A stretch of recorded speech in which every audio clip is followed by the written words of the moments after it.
Sejam muito bem-vindos a mais uma edição do Quintas de Debate 2025, um espaço de diálogo e reflexão promovido no âmbito do projeto Televando, com apoio da União Europeia, através do projeto Pascal, com suporte técnico do Ministério da Administração do Território, MATE. Hoje, dia 27 de fevereiro, discutiremos um tema de grande relevância: 50 anos de independência. Que sistema de educação existe em Angola? Utopia, recursos e avanços. Mas antes do nosso debate ter início, vamos agora convidar o diretor executivo da Umunga, João Malavindelli, para tecer algumas palavras em homenagem à nossa colega e ativista Nilza Sebastião.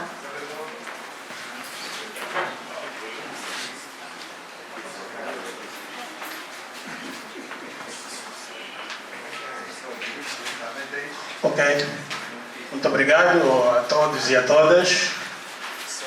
Bom, assim quis o destino, não é? Que a nossa colega Nilza Sebastião, mais conhecida por Ginga, deixasse o mundo dos vivos, não é?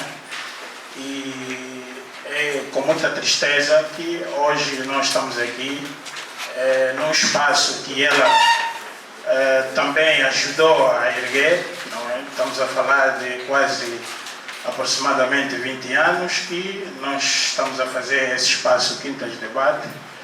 É alguém que nessa altura estaria aqui conosco, não é? Também a vivenciar este momento, mas assim já lá passam quase 15 dias, não é? Foi no passado dia 14 de fevereiro que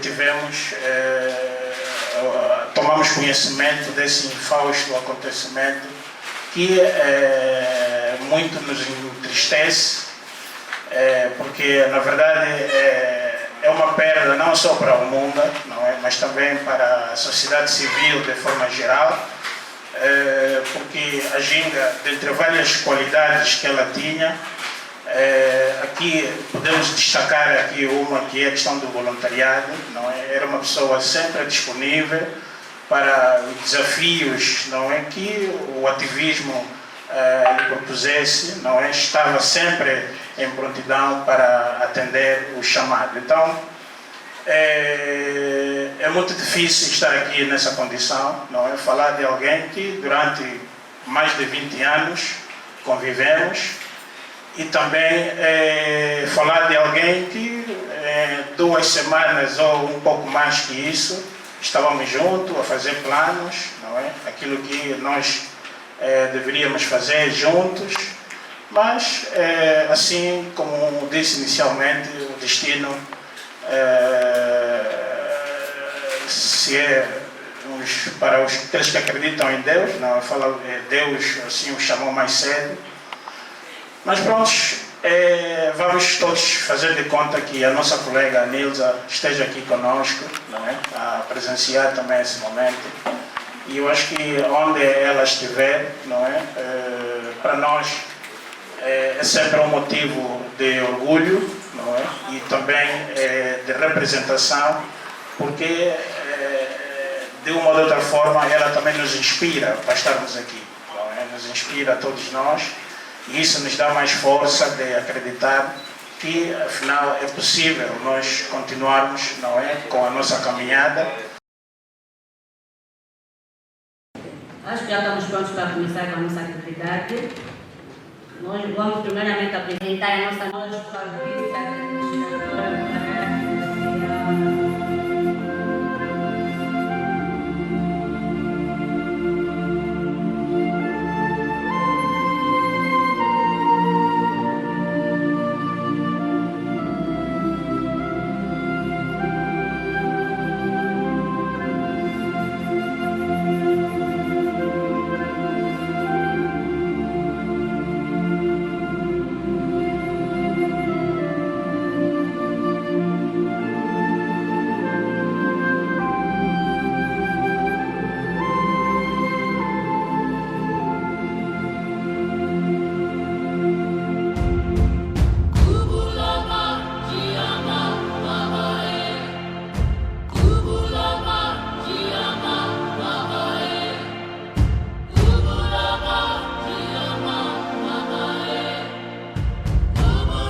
todos e a todas. Sejam bem-vindos mais uma vez.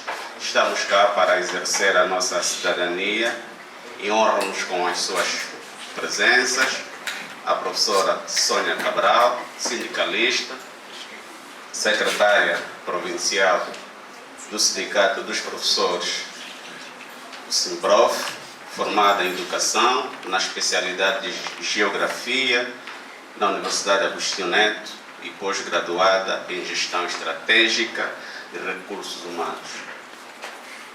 Portanto, tem competências e atribuições para ser a nossa oradora.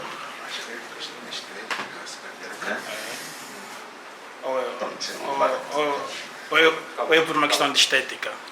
Né? Acho que ficamos bonitos assim, né? Temos uma senhora ao nosso centro. Mas Olha só, não acham? É? Agora colocar lá no... A plateia também pode decidir. Está melhor assim, né? As nossas cores ajudam também, né?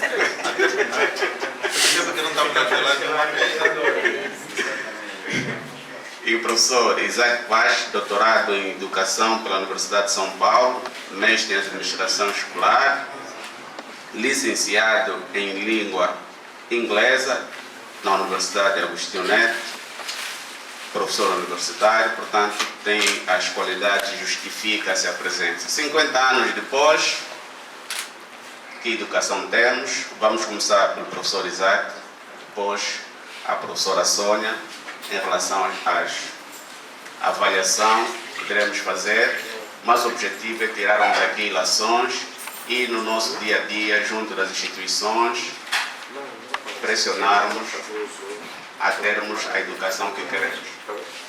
Sem mais delongas, por favor, 20 a 25 minutos. Professor Vaz. Estamos aqui para conversar e o que eu vou fazer talvez é definir balizas naquilo que, dentro da minha liberdade de convidado, julguei pertinente que nós podíamos tentar discutir nesse tema desafiador, que é 50 anos de independência, que sistema de educação temos. Será que estamos numa utopia, recuso e avanço? Bom, é bom termos utopia, porque se tivermos utopia a gente tem razão para correr, né? Ao contrário do sentido deturpado populista, a utopia, se olhar para o seu sentido original, empresta-nos sempre a um sonho. E são os sonhos que nos fazem correr, se realizados devidamente. Então, é bom que a gente tenha uma Angola com utopias nesse sentido, porque é dali que todos nós nos apegamos e tentamos construir uma Angola melhor. E nesses 50 anos, essa é a primeira atividade, mas tenho sido convidado muitas vezes para falar sobre educação nos 50 anos. Eu digo sempre, só agora que estou a descobrir que afinal os angolanos se preocupam com a educação. Estou aqui hoje, a próxima semana estarei na Academia de Letras de Luanda também para falar de educação nos 50 anos. Eu disse, bom, se isso for para discutirmos educação e não para cumprirmos um calendário, justificarmos o dinheiro da comissão dos 50 anos dos festejos, é uma grande oportunidade que se abre para nós que nos interessamos pelas questões de educação, discutirmos educação. E daí a minha questão, e por que nós temos que necessariamente discutir a educação? Primeiro, se olharmos na história, quase que todas as revoluções abraçaram a educação como instrumento para realizar a sua missão. Então, se não importa se tinha dado em ditadores, se tinha dado em reformistas, se tinha dado em democratas, mas todos eles buscaram sempre a educação como um instrumento para se realizar. Então, se todos esses movimentos ancoraram-se na educação, é porque a educação tem sim algum valor. E nós temos que continuar a discutir, primeiro, para buscarmos esse valor, segundo, para realizarmos esse valor. E se nós olharmos para a essência da educação, nós temos estado a aprender que todo o povo tem uma civilização. E o instrumento usado para perpetuar, sustentar e inovar nessa civilização é mesmo a educação. Se vocês quiserem um exemplo, vamos discutir mais lá embaixo, esse olhar para nós os africanos, em que a nossa civilização foi um tanto quanto amordaçada e como que a educação hoje luta e briga para que a gente regresse para lá.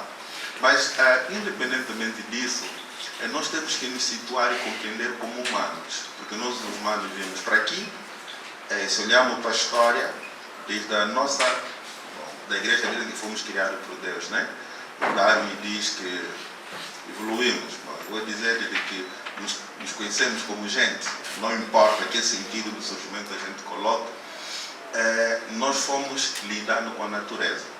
E nessa nossa lida com a natureza, nós fomos produzindo história, nós fomos nos reencontrando e nós fomos produzindo tudo aquilo que nós somos. Se antes nós caminhávamos, depois subimos para o lombo de um boi, de um burro, depois subimos do lombo de um veículo a pedal, depois subimos de um veículo motorizado, hoje já estamos a pensar em drones. Então isso quer dizer que nós fomos produzindo a nossa própria história na nossa relação com a natureza. E o que fez com que isso se perpetuasse foi a educação como um bem coletivo e como guardião dos fundamentos. Então, meus queridos, não temos hipótese de razões para não discutir a educação. E a outra questão é mesmo no sentido pessoal. Nós temos estado a estudar a educação e cada um de nós que aqui está em prova viva disso. A educação concorre para o nosso crescimento cognitivo, isso todos nós, se na certa sabemos, para a nossa integração, social, e hoje em dia, cada vez mais, na nossa integração do mercado. Hoje, quem não é sujeito à educação pode mostrar do que nós chamamos de QI, um determinado retardo, porque não foi devidamente estimulado. Essa pessoa pode ter distorções na integração da sua sociedade. Infelizmente, nessa visão colonialista das nossas relações, nós quando falamos em distorções da sociedade, nós pensamos sempre no assaltante, no bandido que rouba e mata. Mas eu, Isaac Paz, que não sei falar a língua em condições da minha terra, que não sei quais são as ervas que curam, eu sou inútil se eu visitar a minha avó na minha comunidade. Logo, a minha socialização nos marcos da educação que eu fui submetido tornou-me inútil. Eu mando muita boca em Luanda, mas se eu for para o Bembe, sou zero à esquerda. O meu doutor é só de respeito, de utilidade nenhuma. Então, isto é educação. E a outra é a questão do mercado. Hoje nós vivemos de consumo para consumir. Tem que produzir. E para produzir tem que ser integrado dentro de um circuito de produção. E o que nos condiciona cada vez mais é a educação. Para nós, da velha geração, era o ensino médio, depois a licenciatura, hoje eu vou de mestrado, vou de doutoramento, vou de diploma, depois tem que falar língua. Agora tem que ter links, né? Tem que ter links. Então, esta questão do mercado é fundamental. Então, se a pessoa precisa de educação para se realizar como pessoa, então temos que discutir educação. E para isso, é importante nós também delimitarmos. São 50 anos, temos muita coisa para falar, temos 20 minutos para apresentar. Então, nós temos que nos acostumar a olhar para o que a gente quer discutir de fato. E o que eu vou trazer aqui é uma discussão que vai nos tirar daquele lugar habitual, em que se produz estatística, que depois vai para o governo, depois vai para o presidente ler um Estado da Nação, como os grandes feitos, bué de números. Mas esses números escondem as frustrações, escondem as vozes, escondem os desejos, escondem as necessidades. Então nós vamos tentar trazer indicadores que nos coloquem fora dos números. E se estamos numa organização que discute direito humano, não existe melhor indicadores do que os já desenvolvidos na área de política de educação, que são, nós chamamos de 4 A's, que é a disponibilidade, que é o acesso, que é a adaptabilidade e a aceitabilidade. Isso quer dizer o quê? Se nós queremos discutir 50 anos em Angola, primeiro, como é que nós estamos em termos de disponibilidade? Disponibilidade, ao contrário do discurso popularizado de sala de aulas, nós estamos a falar de equipamentos escolares. Uma escola não é feita só de sala de aula. A escola é feita de infraestrutura para acompanhar às necessidades de quem estão nessa escola. É por isso que nós hoje ainda temos escolas que nem uma rampazinha tem. Por isso que nós temos escolas que para fazer xixi é um caso sério. Para além da infraestrutura, nós temos que ter pessoas que trabalham na escola. Então, a disponibilidade, se nós analisarmos o que nós temos estado a fazer, e cada um de vocês viu uma experiência, depois vai discutir isso, nós temos que olhar para os profissionais da escola. Para nós, meter um professor, resolver. A escola precisa de psicólogos. A escola precisa de assistentes sociais. A escola precisa de especialistas em monitoria e avaliação, em processos avaliativos. Então, quando estamos a falar em disponibilidade de profissionais numa escola, não estamos a falar de alguém que vai com diploma dele, estudou qualquer coisa e quer entrar na sala de aulas. Nós estamos a falar de pessoas à altura para sustentar o processo de exigência da educação. Então, como é que nós temos estado ao longo desses 50 anos? A outra questão que nós temos que ver é a adaptabilidade, que é o outro A. O ensino que se ajuste a nós. O ensino que responda às nossas necessidades de realização. E aqui todos nós já conhecemos essa piada. É ensinar as crianças, por exemplo, lá no Cubano, sobre o mar de Cacoaco. O que essa criança precisa do mar de Cacoaco? Ela precisa do mar de Cacoaco para se integrar na comunidade do Cubano. O que aquela comunidade... Ah não, vamos falar sobre o processo da pesca e industrialização. Essa criança vive necessariamente da pesca e da industrialização. Do que o currículo que veio lá do Ministério é todo ele vertido, não importa do que o território. Então, esta é uma educação que raramente não se adapta. E se nós formos para aquele segmento que é atendido fora das idades escolares que nós chamamos de educação de adultos, é pior. É alguém que já tem a lavra dele, tem os bois dele, tem o que o papá faz dinheiro, filho ali só vai para a escola para não lhe chamar de partir lá cedo, para não passar vergonha social. Mas chega lá, ainda tem que estar a estudar coisas sem noção, que não lhe põe no mundo em que ele já está inserido, justamente porque nós precisamos ver. Então, a questão da adaptabilidade é essencial. E a outra questão é a aceitabilidade. Quem de nós já foi consultado sobre os projetos de educação que são levados para nossas comunidades? Quem os aceita? Os heróis que nós estudamos na escola são heróis de quem? Eu brinco com estudantes. Então, como é que você está numa comunidade em que tem canções dele, vai ensinar, como é? As mulheres do monte, né? Que vai ensinar aquele cancioneiro colonial português. Eu uma vez dei uma província que eu não digo, e chegamos, a professora dizia para as crianças, canta, e disse, que ninguém vai cantar em português. Se é para cantar o Senhor Malhão, atirei o pau não sei aonde, aqui ninguém canta. Então ele olhou para mim e disse, cantem músicas tradicionais daqui. E as crianças ficaram entristecidas, não queriam cantar.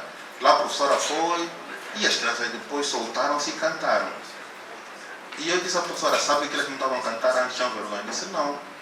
Porque vocês dizem que aquela canção é canção da Matumbice, e quando está aqui na civilização, tem que cantar isso. Então, eu e Isaac Paz, quando vier, vamos ficar na Matumbice, e vocês depois voltem para a civilização. Porque são questões que não vão. Então, a aceitabilidade toca justamente nesses aspectos. Então, se nós queremos discutir educação, talvez a questão seja como é que nós trabalhamos ao longo desses anos todos a questão da disponibilidade, a questão do acesso é remover todas aquelas barreiras que fazem com que a pessoa não vá para a escola, documentos, pagar algum dinheiro, o transporte de acesso, porque se a criança estar numa comunidade tem que caminhar 5 quilômetros para uma escola, é um impedimento de acesso. Apesar de ter realizado a disponibilidade, o acesso não está garantido, porque a criança tem que caminhar esse tempo todo. Temos tido o dilema das meninas com a condição dos quartos de banho, a falta de saneamento, a questão da água. E depois as dimensões, como é que essa educação está justamente virada para as nossas culturas. E o que é que nós vimos durante esses anos? Estou aqui a gerir o tempo, tal.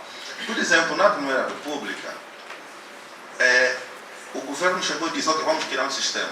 É positivo, porque nós não tínhamos um sistema de educação. Mas depois, qual foi a finalidade desse sistema? Foi igual ao do colono. Porque um grupo de pessoas pensou numa ideologia, o homem novo, e vamos levar isso para a escola. Mas quem disse que é isso que nós queremos? Veja, então, era uma ideia nobre da Revolução termos uma educação para os angolanos. Mas o poder político capturou esse anseio e fez uma reprodução tal. Por quê? Porque faltou um elemento que é fundamental na realização da educação, que é a democracia. A democracia não é para eleger, votar, fazer campanha de partido político, meter camisola, chapéu, bandeira. Não. Como um sistema de partilha, como um sistema de reconhecimento do outro, de ouvir todas as vozes possíveis para que a gente crie um ideal. Então, nesse primeiro ano, nós ficamos, infelizmente, aí. Apesar da Constituição ter declarado, e foi um grande avanço, que a educação era um direito, mas os mecanismos de cumprimento destes direitos ficaram muito aquém do desejado. Nós não queremos olhar só para o material, a questão da escola, a questão da qualidade dos professores, a questão de transportes, a questão de equipamentos, mas vamos olhar para as ideias. O que é que nós tínhamos nesse novo sistema?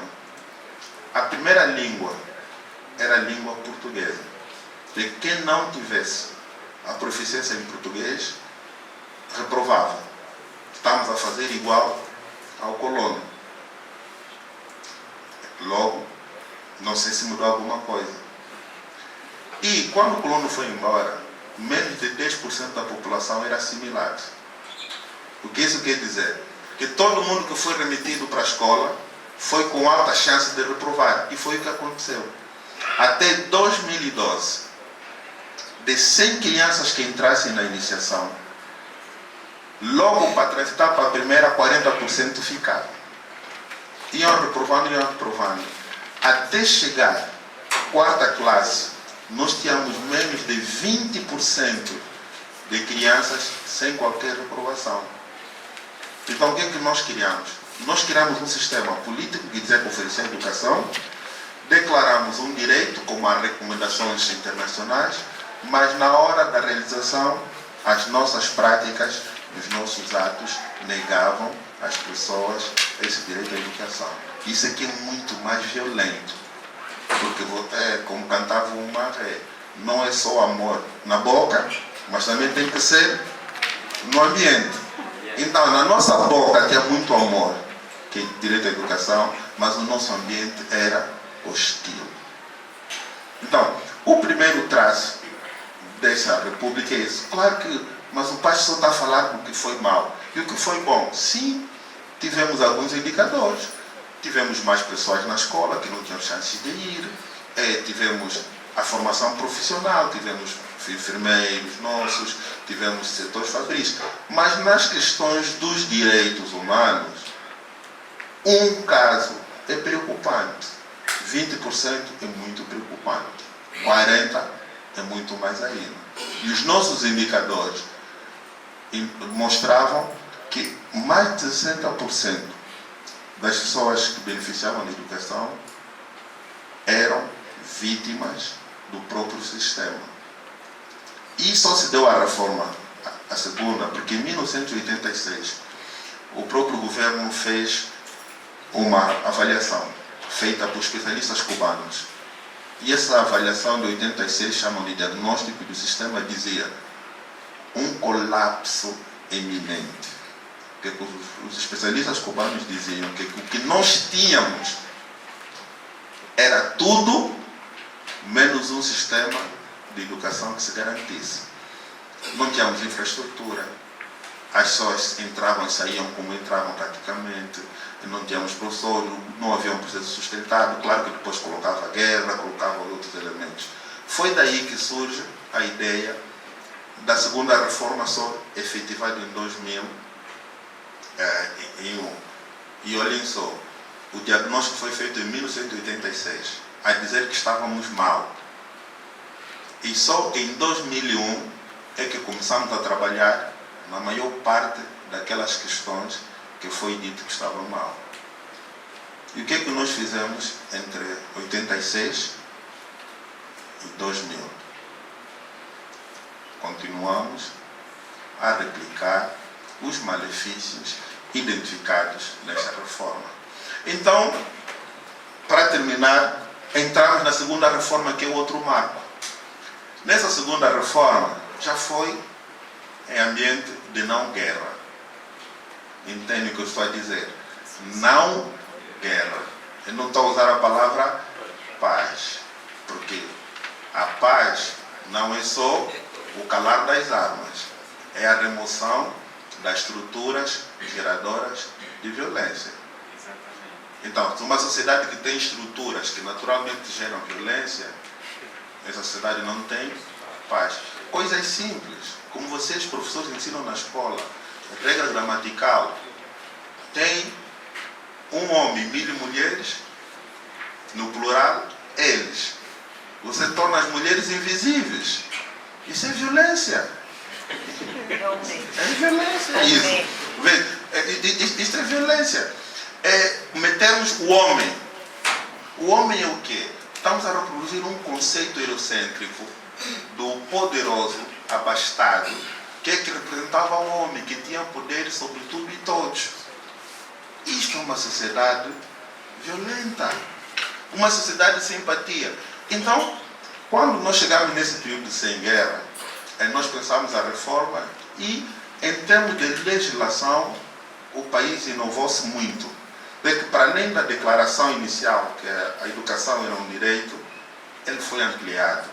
Olhou-se para as crianças, olhou-se para as pessoas com deficiência, olhou-se para programas de fomento de jovens, olhou-se para o retardo. É aquilo que eu digo sempre. Se uma civilização pós-nossa vier escavar Angola, no território de Angola, calhar no arquivo da imprensa nacional, logo nas leis de educação, vai dizer, puxa, esse povo era muito evoluído, pai. O povo que viveu bem, esse era o paraíso, pelas leis. Como é a prática? Estes direitos que são garantidos, não há mecanismo de garantias.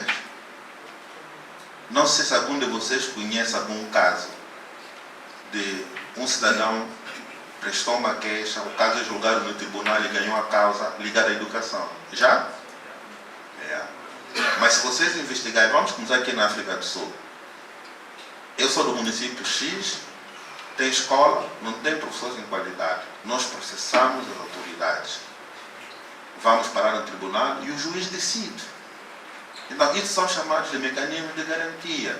Porque na questão do direito, sempre que tivermos um direito declarado, tem um dever de alguém que garante esse direito. Então, nós temos esse mecanismo de garantia dentro do processo da formalização e implementação, que nós, infelizmente, não temos. Nós temos crianças que o governante está a levar os manuais no segundo trimestre, ainda consegue dizer na rádio e na televisão, está aqui, estamos a ter os manuais. Segundo trimestre, fala sério. Só para 4 minutos. 4 minutos. Segundo trimestre, fala sério. E não acontece nada. Nem a comunidade reclama, nem a Inspeção Geral do Estado reclama, nem qualquer organização de defesa de qualquer coisa ligada ao direito reclama. Não vai parar no tribunal. Isto é cíclico. Então, o desafio que nós temos nesse momento, se queremos lutar pela educação como direito, é como é que vamos nos organizar para que a gente ative todos os mecanismos previstos na lei para garantirmos e salvaguardarmos esse direito. vou só roubar mais 5 minutos. A outra questão, que é um jogo fundamental que vale a pena discutir, é a educação que nós continuamos a dar às pessoas, de onde vem? Quem gera essas ideias? Quem é que desenha os projetos da educação? Vocês agora estão todos felizes com o projeto de educação para todos, depois a universalização, depois o PAC, depois... De onde saem essas ideias? Vocês são os professores, né? Vocês participam disso? Quer dizer, vocês só não sabem se estão a ser servidos carne de cão ou de vaca, né? Mas é um pincho gostoso. Aparentemente, mas não alimenta. Isso é a questão das agendas. Nós, países como Angola, estão muito dependentes das agendas externas, supranacionais. E nós continuamos, desde que nos tornamos independentes. Quem desenharam os primeiros sistemas de ensino nosso de 78 foram especialistas cubanos, vietnamitas e portugueses. E de lá para cá, aquilo que nós vendemos como nosso projeto de educação, no fundo, não é nosso. São agendas supranacionais. E o que isso faz? Nós perdemos a possibilidade de discutir os nossos verdadeiros problemas, as nossas verdadeiras necessidades sobre a educação. Porque somos dependentes do sistema de produção das agendas supranacionais. Então, vamos discutir e para terminar mesmo, vocês devem estar a dizer, ok, ficou a falar muito, qual é a solução? Bom, eu não sou de dar soluções, mas os estudos que nós temos estado a fazer, temos estado a ver como é que o mundo do Sul, América Latina, África, Ásia, por aí fora, mas eu vou me concentrar em África, tem tentado trabalhar a questão da educação. Primeiro, eles dizem, se nós não acordarmos e compreendermos que a educação é cultura, nós vamos continuar a ter mestre Tamoda. Conhece mestre Tamoda, né? Sim. O mestre Tamoda não chegou na civilização do branco, também não tinha mais como voltar para a aldeia, ficou ali no meio perdido, na terra de ninguém. Então é isso que nós culturalmente fazemos com as pessoas que vão para a escola. Se vocês viram, aqui em Angola são craques, aliás o relatório veio de Portugal, os que mais reprovam são justamente nós. Então, a gente triunfa onde? Eu, por exemplo, sou doutor, já não tenho utilidade lá na terra da minha avó. E estão mais a comprovar lá na terra do que nós estamos a imitar. Então a gente serve para quê? Nem pastrume serve, né? Porque nós estamos a ligar a nossa educação para a cultura. A outra questão fundamental que nós temos a discutir é, vamos fazer educação, vamos criar um sistema. Mas existem 3 elementos fundamentais de governo de educação que não podemos deixar que sejam capturados também. Primeiro, liderança. Não é um diretor que chega, manda, faz, posse. Nós temos que começar a olhar para o conceito de liderança dentro da organização de educação. Quais são os líderes que capitaneiam a missão da educação? A outra questão é a questão da governança, que é diferente do governo. Governo é política, é diretrizes. Governança são princípios e valores para buscarmos soluções dos nossos próprios problemas.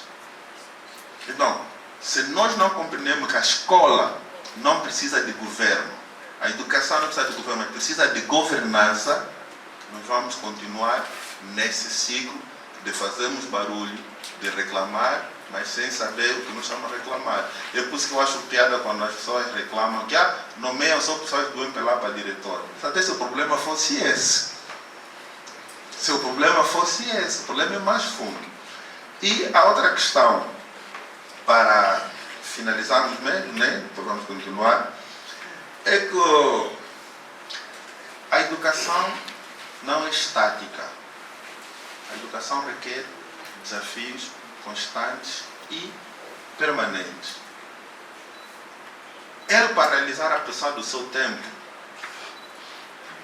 cobra muito da sociedade. Porque os problemas da educação têm várias origens.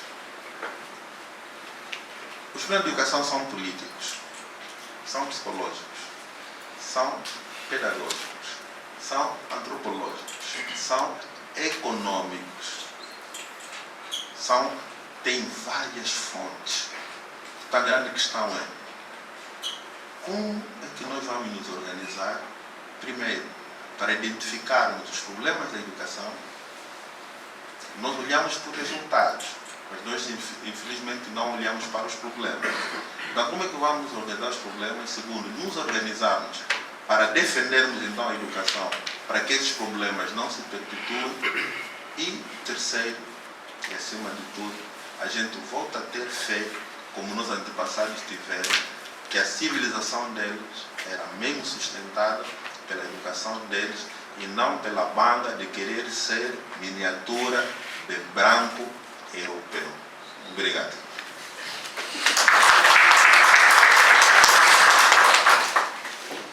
Acabamos de acompanhar o professor Pacho. No essencial, disse-nos que devemos contar sempre a educação como uma utopia, sonhos a serem realizados, de alguma volta sobre a questão da busca do valor da educação, dos indicadores positivos e negativos. No fundo, apontou balizas sem trazer soluções, deixar isto a quem deve fazê-lo. Fez uma comparação interessante daquilo que é a educação e a cultura e o colono em miniatura. Agora sim, vamos dar a... Estou aqui a perguntar, mas como é que alguém com esse conhecimento todo vem de Luanda e nós continuamos na mesma condição? Porque temos colonos. Então, a professora Sônia Cabral, por favor, 25 minutos. Muito obrigada. Primeiramente, agradecer ao Munga pelo convite. É um grande desafio estar aqui hoje. Saudar a todos e todas aqui presentes. Nosso obrigado desde já por estarem aqui e nos ouvirmos. Eu fico feliz que eu estou depois do Dr. Pacho. Obrigada. E fico feliz que muita coisa do que eu já pesquisei está relacionado com aquilo que já foi dito. Então eu vou fazer aqui talvez explicar alguma coisa diferente daquilo que foi dito e fazer aqui uma resenha, na verdade, daquilo que a gente vive. Concordo plenamente, se olharmos para a história, que todos nós buscamos educação.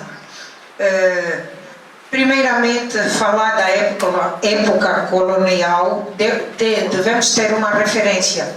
Naquela altura, as nossas sociedades já existiam, estavam bem compostas, mas o que é passado hoje na história é que nós não tínhamos conhecimentos, mas já trazíamos os nossos conhecimentos, tínhamos as nossas próprias línguas, as nossas culturas e as nossas atividades. É preciso, para falarmos de educação, temos também que falar de inovação.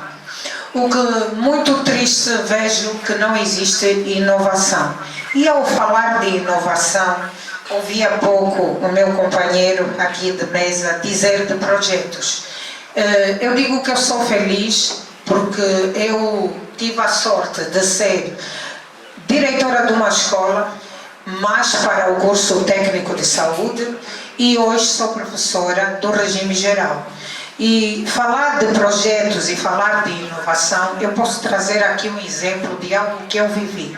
Nós, em 2013, tivemos uma formação que foi na província da Huila, porque estava-se a discutir ali, acho que era RETEP, era um projeto português. RETEP, da União Europeia. Sim.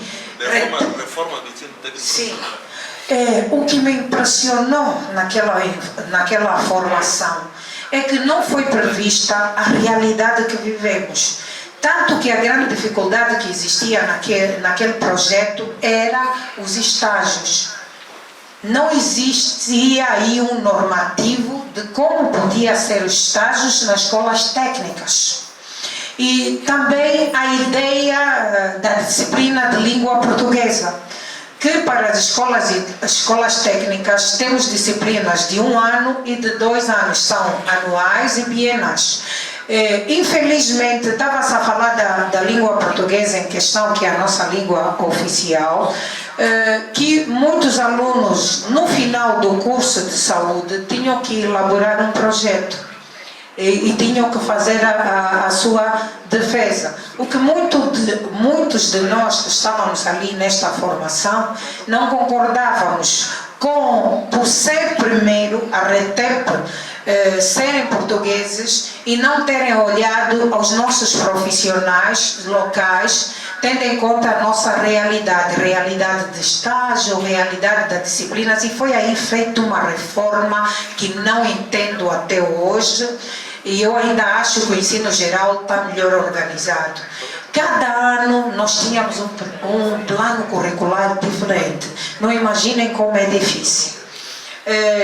Dizer também que hoje nós ensinamos que Angola é um país rico e belo, mas eu não concordo muito com isto.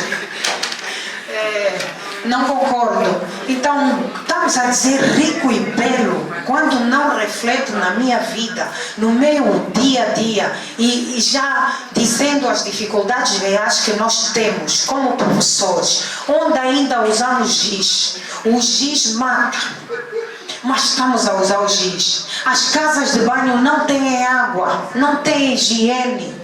Fora que não é previsto numa escola uma biblioteca para que as nossas crianças evoluam. Infelizmente, existe aqui já uma questão.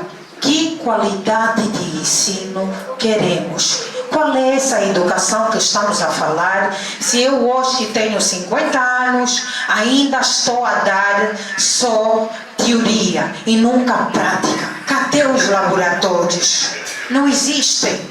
Então, com muita tristeza estar aqui hoje a falar, fora que existe o projeto da ZIP, que é Zona de Intervenção Pedagógica. Meus colegas, quando chega de 15 em 15 dias e eu vou para a ZIP, muito honestamente, com muita tristeza eu vou.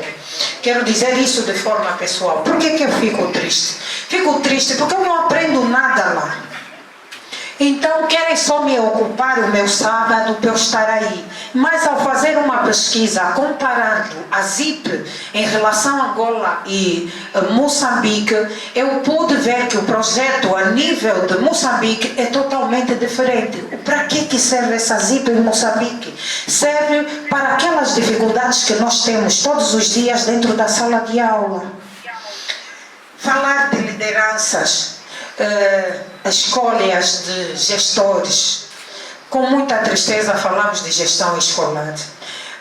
Temos líderes que, em vez de estarem aí a cumprir a sua missão de controlar o processo de ensino-aprendizagem, o trabalho que têm é perseguir os seus próprios colegas, porque os diretores são os nossos colegas. Não existe aqui nenhuma outra categoria na educação senão professor. E sendo assim, passo aqui para uma resenha. Para mim, eu acho ainda que existe falta de vontade política. E esta vontade está muito no fracasso do ensino em Angola. O desenvolvimento de um país a todos os níveis depende da educação, que é uma garantia aos seus cidadãos. Mas infelizmente, ainda numa linguagem terra-terra, não acredito também aqui este parágrafo dizer que temos crianças na Zunga que não têm direito à educação. Que educação, que garantia, que direito é esse? E ainda falamos que o ensino primário é gratuito. Eu gostaria de saber o que é que está gratuito quando o encarregado de educação, o pai, tem que comprar um livro na escola. Que tipo de educação estamos a falar nós? Que qualidade desejamos almejar? Outra referência é a importância que o Estado dá à fatia orçamental disponível para a educação. E eu trago aqui uma comparação. Vamos falar da África Austral. A percentagem para Serra Leoa é de 30% para a educação. A percentagem para a Etiópia, 23%. A percentagem para o Senegal, 22%. Estima-se que a percentagem na África Austral seja até 15% até 2030. E nós ainda continuamos nos 6 e assim mesmo vamos falar de educação em Angola? É possível? Está claro que as nossas dificuldades estão devido ao compromisso que o nosso governo tem com a educação. Para isso, trago algumas sugestões para que esta educação seja melhorada. Precisamos valorizar os educadores. E no sentido de valorizar o educador, não é pagar só um salário digno. É colocar a sua disponibilidade condições para que ele exerça de fato aquilo que ele tem como compromisso, que é educar e ensinar. E não somente o professor. Toda a sociedade tem essa missão. A comparação dos salários que existem em outras regiões em relação à nossa é extremamente baixa. Uma pessoa que não tem condições de motivação vai ensinar o quê? O que estamos a ensinar nas salas de aula? É a questão. Ouvindo opiniões melhores e ouvindo e lendo, na verdade, as condições sociais que outros professores de outras regiões têm, que têm um salário melhor, que têm condições melhores, a motivação é diferente. Vou trabalhar alegre, vou ensinar numa condição diferente, vou encontrar o material necessário para o aluno. Vamos aqui fazer um exemplo muito dinâmico. Professores de língua portuguesa, quando chega o dia dos textos, eu não sei como é que ele consegue ensinar. Porque ele dá um texto, é o que a gente tem vindo a ver. Ele distribui um texto e nem todas as crianças têm a condição de ter esse texto para a aula a seguir. O que é que este aluno está a fazer na escola? Está a aprender? Tenho dúvidas. Criação de políticas sociais, merenda escolar, muitas políticas que temos, mas a execução de fato, essa ainda não estamos a sentir, nem a ver. Então, são grandes dificuldades que temos.